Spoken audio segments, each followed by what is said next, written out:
Good day, everyone. I am Irish Jalino. Today, I will present my IT compliance audit of Facebook, also known as Meta Platforms Incorporation. As an IT compliance auditor, my responsibility is to evaluate whether an organization follows legal and ethical standards regarding to data privacy, intellectual property, fair use, and responsible information management. This audit is based on Facebook official privacy policy, terms of service, copyright policy, and transparency center. The purpose of this presentation is to identify Facebook compliance practices, discuss potential risks, and provide professional recommendation for improvement. So before conducting the compliance audit, it is important to understand the scope and objectives of the assessment. As the IT compliance auditor, my responsibility is to evaluate whether Facebook complies with legal and ethical standards related to data privacy, intellectual property, fair use, and responsible information management. This evaluation is based solely on publicly available information, including Facebook privacy policy, terms of service, copyright policy, and other official documentation. The audit does not involve accessing confidential information or internal company system. The primary objective of the audit is to identify Facebook compliance practices, determine its strength, and recognize any areas that may require improvement. Though this assessment, I am to provide practical and professional recommendations that can help the organization strengthen its compliance with legal requirements while promoting ethical computing practices. These recommendations are intended to improve user privacy, protect intellectual property, and enhance public trust in the platform. Next, the organization profile of Meta. Facebook is the largest social networking platforms in the world and is owned by Meta Platform Incorporation. It allows users to communicate with family and friends, upload photos and videos, join online communities, conduct businesses, and access digital services.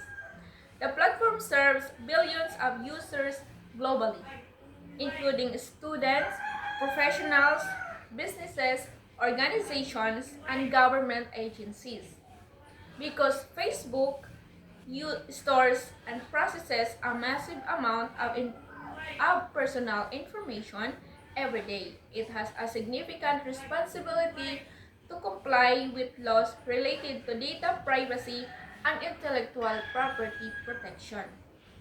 Next, the data privacy assessment. I found that Facebook collects different types of personal information, such as names, email address, phone numbers, birthdays, locations, device information, and user activities. According to its privacy policy, this information is collected to improve user experience, enhance security, prevent fraud, personalize content, and provide relevant advertisements. Facebook informs users about these data collection practices through its privacy policy and offers privacy settings that allows users to manage who can access their information. In addition, Facebook uses security technologies such as encryption, login verification, and account monitoring to protect user data.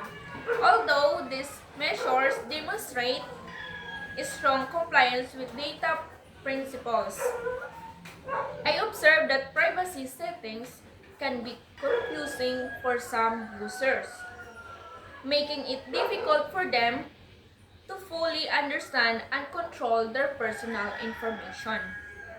Next, intellectual property and fair use. The next part of the audit focuses on intellectual property and fair use. Facebook has established policies that protect copyrights, trademarks, and other forms of intellectual property. Users who upload content remain the owners of their work, but they do also grant Facebook permission to display that content under the terms of services. The platform provides copyright reporting tools that allow content creators to report unauthorized use of their work. Facebook investigates these reports and removes content that validates copyright laws when necessary.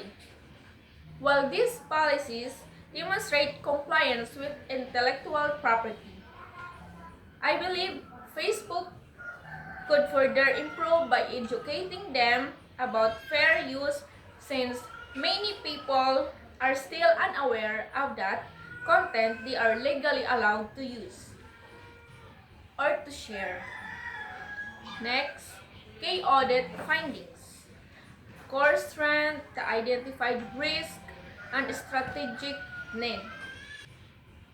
Based on the audit, I identify several strengths in Facebook compliance practices. First, the company published detailed privacy policies and terms of service that explain how personal information is managed. Second, Facebook uses multiple security measures to protect user accounts and unauthorized access. Third, the platform provides effective system for reporting copyright infringement and removing violating content. However, I also identified several areas that require improvement. Facebook collects large amount of personal information, which may create privacy concerns among users. Its privacy are sometimes difficult to navigate, and concerns about that third-party sharing continue to raise legal and ethical questions. These findings are important because organizations must protect users' rights while maintaining public trust and complying with national and international regulations. My professional recommendations.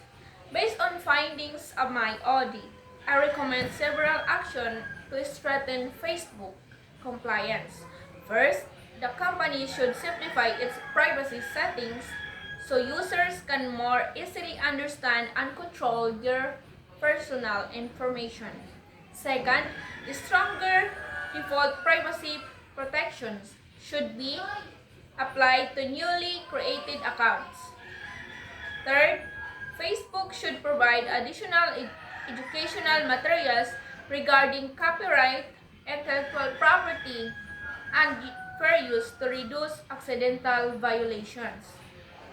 I also recommend that Facebook continue conducting regular compliance to identify new legal and ethical risks as technology evolves. In addition, publishing more detailed transparency reports regarding data collection, content moderation, and government requests would improve accountability and increase public confidence in the platform. So that's all. Thank you.